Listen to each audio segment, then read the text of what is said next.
The cafe went quiet the second the little girl reached across the table and grabbed the man's hand. Not because she was loud, not because she cried, but because the single dad went completely still, his face draining of color as he stared at her wrist. The woman whispered, "Lily, don't," but it was already too late. The child smiled up at him and said softly, "Are you my friend?" And that's when he saw it. A tiny silver bracelet with a date engraved on it. The same date his wife died. His breath caught. His hands started shaking, because this wasn't just a blind date anymore. This was something he was never supposed to see again. And if you think this moment is shocking, what happens next will break you. The moment the little girl slipped her hand into the man's, the entire cafe seemed to fall silent. Not because she was loud or crying, but because the single dad froze, staring down at her like he'd just seen a ghost from a life he thought he'd buried forever. The woman across the table felt her stomach tighten. She had warned him. She had almost stayed home, and now, as her daughter looked up with innocent eyes and whispered, "Are you my friend?" The blind date turned into something none of them were prepared for. Before the story continues, if moments like this, raw, real, and emotional, mean something to you, tap like, subscribe, and tell us in the comments where you're watching from. You never know who else needs this story today. She hadn't planned to bring her daughter. That's what she kept telling herself as she stirred her untouched coffee, watching the man struggle to breathe normally. Her babysitter had canceled at the last minute. The message came while she was already dressed, hair done, nerves fluttering like a teenager's. Canceling felt easier, safer, but something inside her, maybe loneliness, maybe hope, told her to go anyway. She sent him one message. Just one sentence. "I have my little girl with me. I understand if you want to reschedule." He replied almost instantly. "It's okay, bring her." That should have reassured her. But now, sitting across from him, she wondered if he'd said that out of politeness, not readiness. The man, his name was Daniel, had chosen the cafe because it was quiet, predictable, safe. He liked things that way since his wife died 3 years earlier. Loud noises still rattled him. Sudden changes made his chest tighten. And children were complicated. He loved his own daughter more than life itself, but loving her had cost him everything else. Friends drifted, dating apps felt like another world, and when his sister signed him up for a blind date without telling him, he agreed only because he was tired of being alone. He expected a woman. He didn't expect a child. The little girl climbed onto the chair beside her mother, legs swinging, curiosity written across her face. She wasn't shy. She wasn't afraid. She studied Daniel like he was a puzzle. Then she smiled. "Hi," she said. "I'm Lily. I like pancakes and drawing hearts." Daniel swallowed hard. Lily. The name echoed in his head like a bell struck too hard. His own daughter's name was Emma.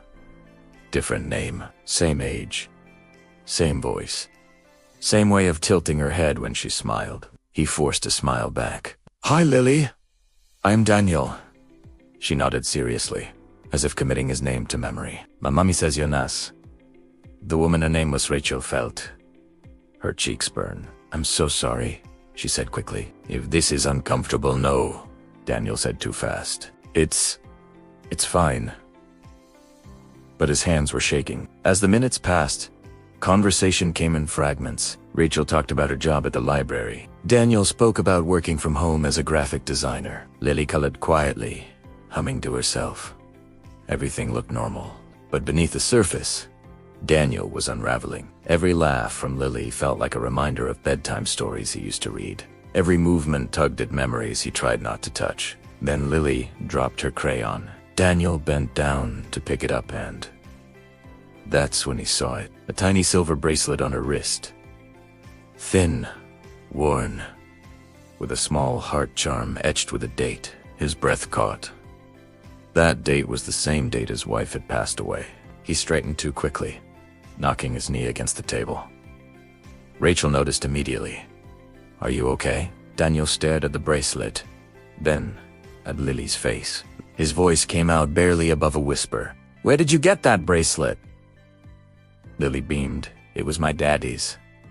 Mommy says he watches me from the stars. Rachel froze. She had never told Daniel how her husband died.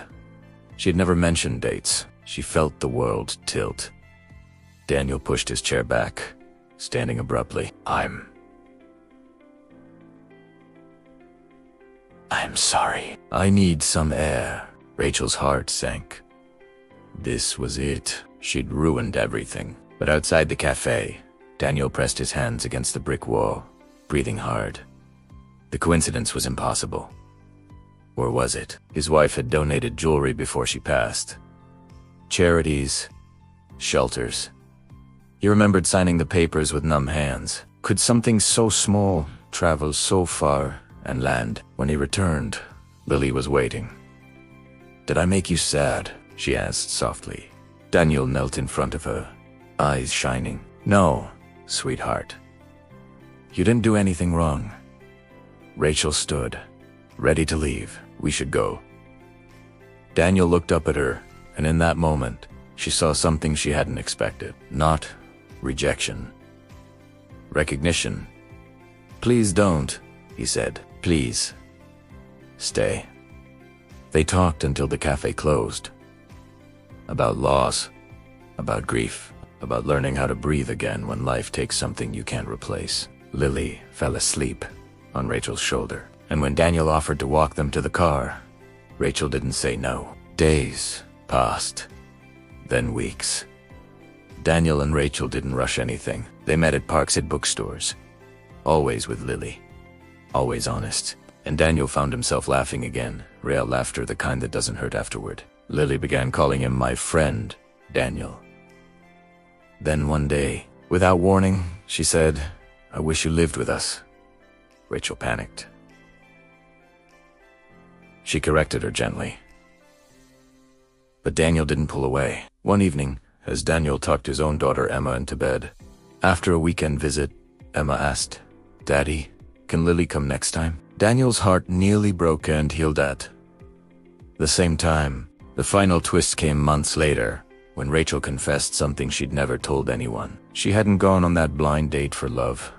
She'd gone because Lily had asked her to. Because Lily said she dreamed of a man who smiled like the stars and wasn't too lonely anymore. Daniel cried that night, not because of fate, not because of coincidence, but because sometimes love doesn't arrive the way you expect. Sometimes it walks in, holding a crayon. That night, Daniel didn't sleep. He just sat on the edge of his bed, long after the apartment went quiet, staring at the soft glow of the hallway light spilling into the darkness. For years, grief had taught him how to survive, how to function, how to exist without expecting anything more. But what happened in that cafe? It cracked something open inside him, something he didn't even know was still alive.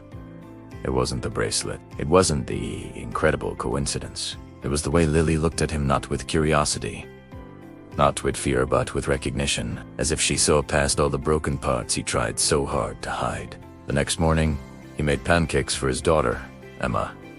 Real ones.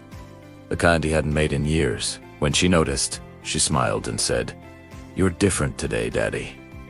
He paused, then nodded. "I think I am."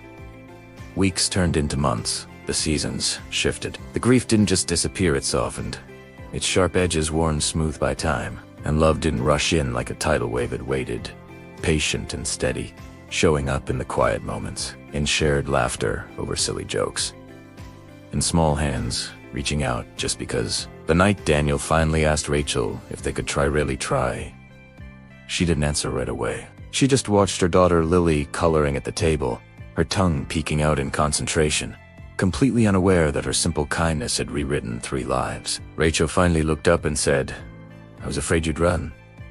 Daniel smiled, his eyes welling up. "I already ran once. I don't want to anymore." The first time Lily called him Daddy was an accident. She froze. Rachel froze. Daniel felt his knees go weak. "I'm sorry," Lily whispered. "I didn't mean." Before she could finish, Daniel pulled her into his arms and held her tight, like he'd been waiting his whole life for that moment. "You didn't say anything wrong," he whispered back. Years later, When people asked how he and Rachel met, Daniel never talked about blind dates or strange coincidences. He would just say, "A little girl reminded me that love doesn't always knock loudly. Sometimes it just quietly slips its hand into yours and waits for you to hold on." If this story touched your heart, please take a moment to like, subscribe, and comment where you're watching from. Stories like this don't spread by accident. They spread because someone, like you, chooses to share them. And always remember this: even when life takes everything from you, love has a way of finding you again quietly, gently, and exactly when you're ready. Thank you for watching.